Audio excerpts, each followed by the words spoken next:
chicken fat, back to the chicken, and don't be chicken again. No, don't be chicken again. His work in advancing the physical fitness movement in America is legendary. Role model, media personality, and motivator. His work in advancing the physical fitness movement in America is legendary. In Glenn's honor, an award which bears his name is given out annually to an individual who has followed in his footsteps. Good morning. Hands on hips, please. Now then, touch your toes with me. Ready. Touchdown. He was already enrolled at that point at the University of Missouri in Columbia. That's where he was going to go back to school. But then we were engaged within 6 months, and 6 months later we were married in June of '55. So he went down to Kansas University, the University of Kansas, met with the coach, and said, "I'm your next quarterback." Never having played any football except in Korea when he, with this is his throwing this football over there. And so he had all, it was amazing. He would go right up to Coach Mather and said, and they gave him a scholarship. So we went there instead of the University of Missouri, because then we were married by then. That's how that all evolved. And the background of him is really took place when he got his start was in Korea.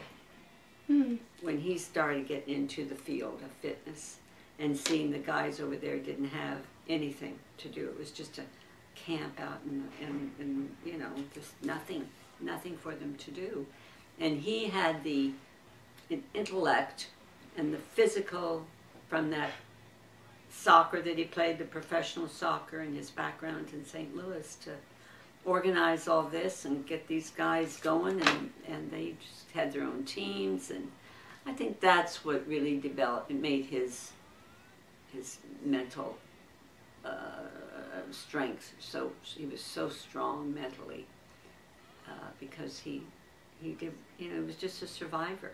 In St. Louis too, he had nothing, and it was, you know, there wasn't any money. He worked in he scooped ice cream when he was 10, 11 years old up at the corner drugstore. And he delivered papers, and you want to hear all that? He went out with his shotgun and shot rabbits because he didn't have any food. When his mother would go to the Salvation Army every Saturday to get some food for the week and blankets, and yeah, that was back in 31, 35 to 40 when it was tough. It's a tough life back then. So I think that all made him the person that he was, which was an incredible story. How he evolved into this national and international figure. He was getting his master's, and Bud Wilkinson, who was then the consultant to the President Kennedy on physical fitness and sports, they called Glenn, and he flew to Washington, and they appointed him on the President's Council. He was, I think of that point, 1962, and he was born in 31. He was 31 years old, the youngest person ever to be involved with all the fitness in all the schools, you know, all that presence. And chicken fat, and yeah, I got all the awards for the kids.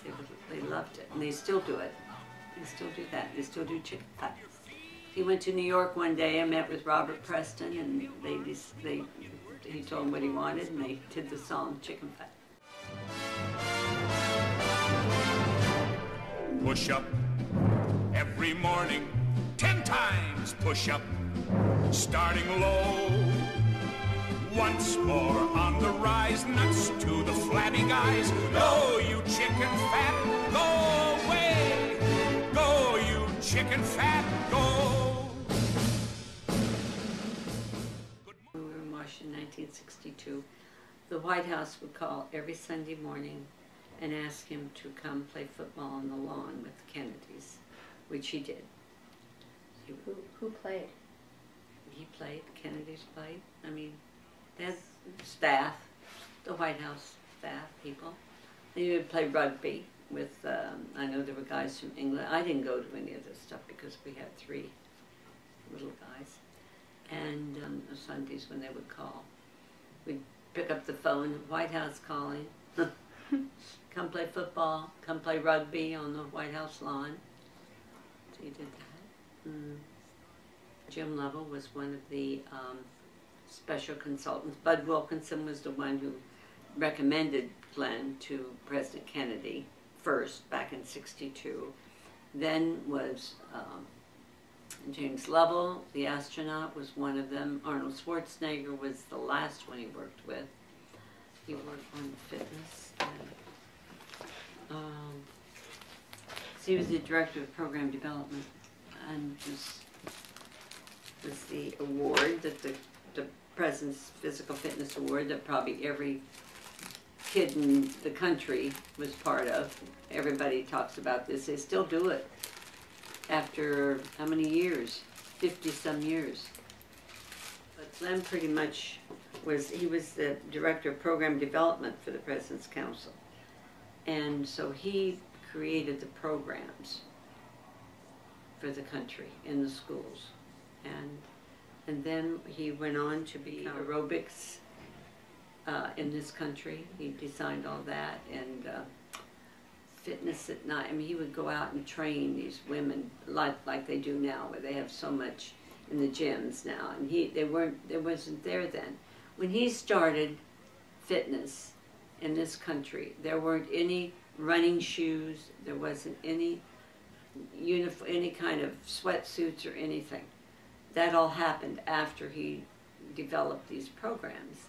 And Nike and some of the, because when he was on television, he didn't have anything to wear that was appropriate to exercise on TV. He had little boots that he would wear, you know, little boots up to here, because there weren't any Nike, there weren't any tennis shoes or running shoes or any of that. They designed that afterwards.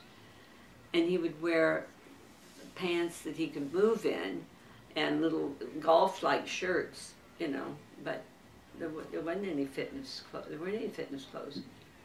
It was amazing. He would go out at night when we moved here from Washington, when we moved from Kansas University, at night after 10 o'clock or late, so nobody would see him running. He was so ahead of all this, because people would think, who's running at night? Nobody ran.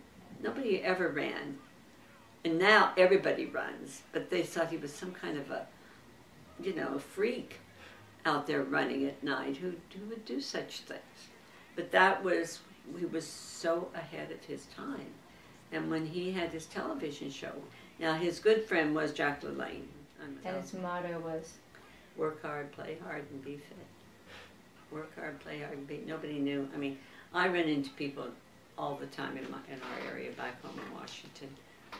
I did my exercises with him every day.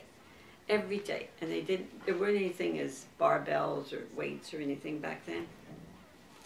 So he would tell them, he'd sit in a chair like this on his TV show, and he'd say, now, pick up 2 soup cans and use them as your weights, because he was big on weights, because it helps your, you know, osteoporosis or strength. And people would use the soup cans. There was nothing in the fitness field, and now it's become the most, I mean, think of what runs the country practically, or the gyms and the clothing and Under Armour and Nike and all these, you know, sports clothes. Most people live in them, you know. I mean, they have more sports clothes than they do regular business clothes. And gym bags, I mean, it all evolved from this.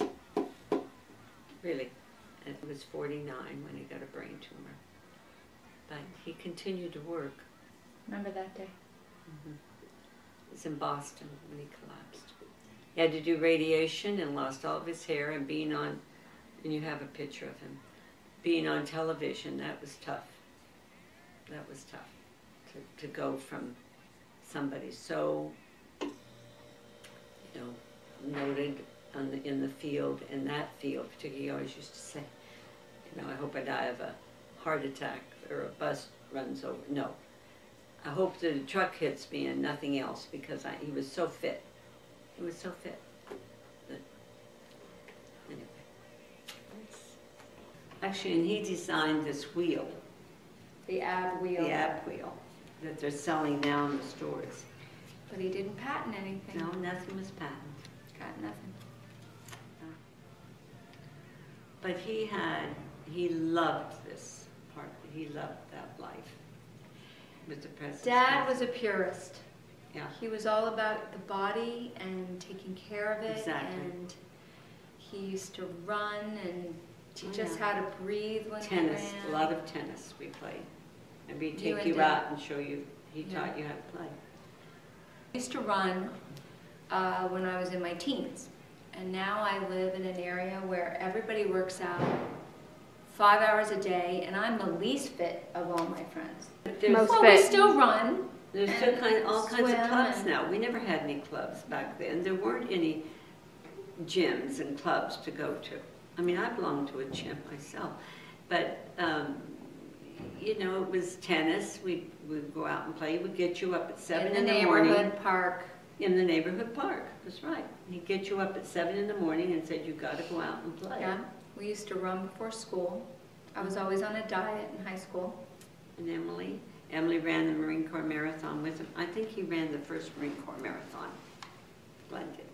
He would With go his, out and then he ran again when he had his radiation. when in he his- had, it was a brain tumor. Yeah. And didn't have any hair. And buddies would come along, Swengros, what you lagging behind? And then he'd pass him and flip off his hat, and they'd see the radiation portals and say, "Oh." Yeah.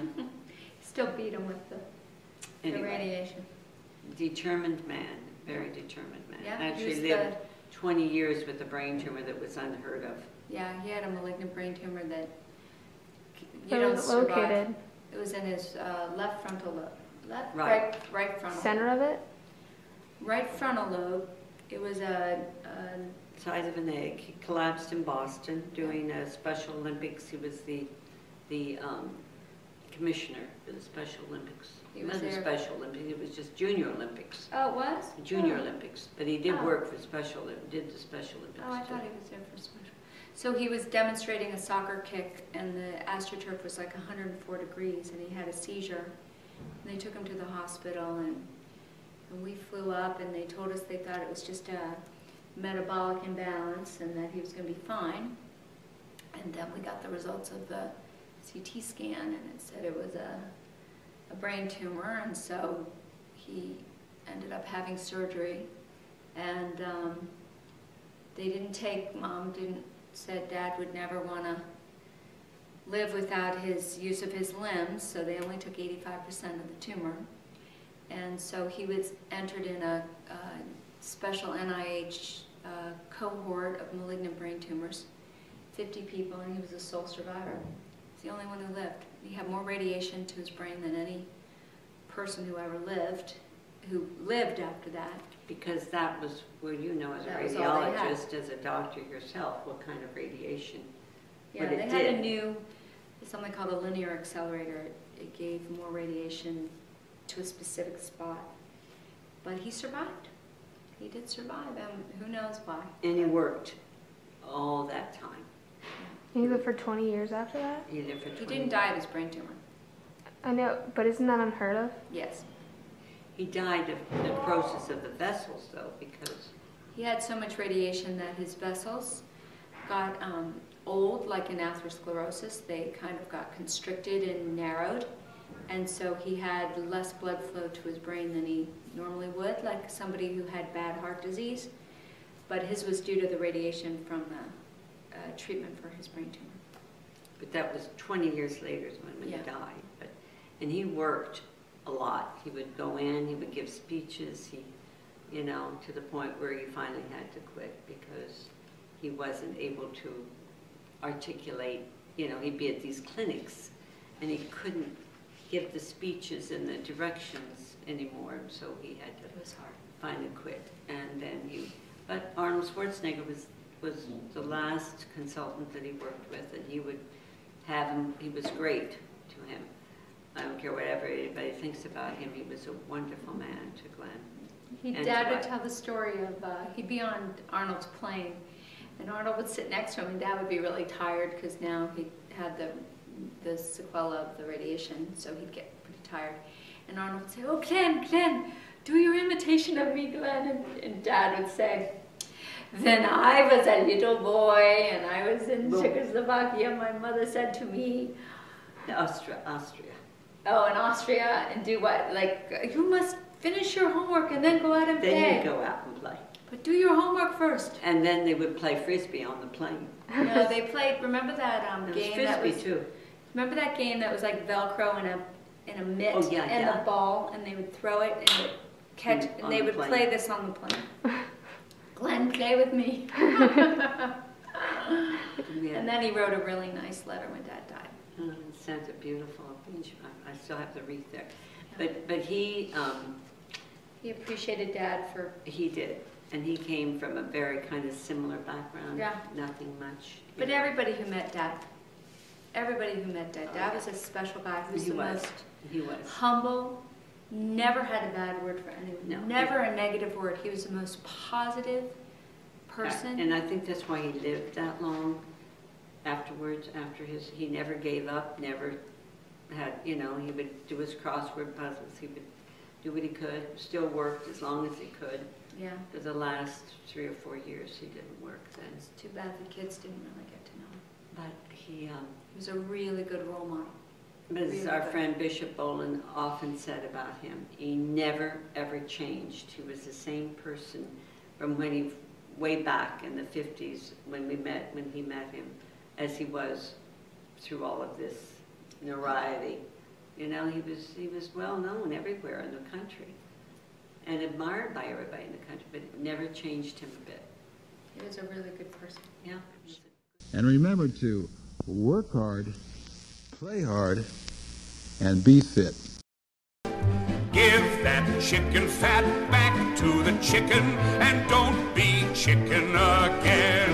No, don't be chicken again.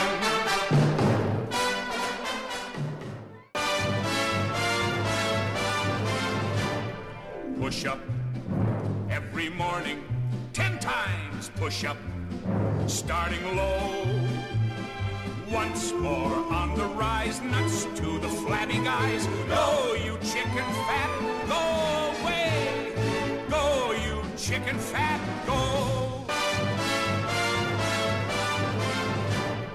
Push up every morning, 10 times push up, starting low. Once more on the rise, nuts to the flabby guys. Go, you chicken fat, go.